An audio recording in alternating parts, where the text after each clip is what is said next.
আজকে কাঁঠাল কিভাবে ছাড়াতে হয় খুব সোজা পদ্ধতিতে আমি সেটা এখন দেখাবো।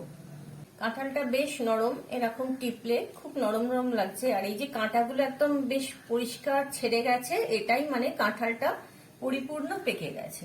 এবার একটা ছুরি দিয়ে আমি মাঝখান থেকে ঠিক এরকম করে দেব।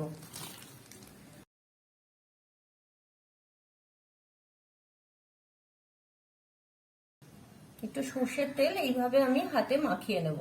বুঝতেই পারছেন কথাতেই আছে কাঁঠালের আঠা। এই যে এইভাবে প্রত্যেকটা কুয়াকে আমি আলাদা আলাদা করে তুলে নেব।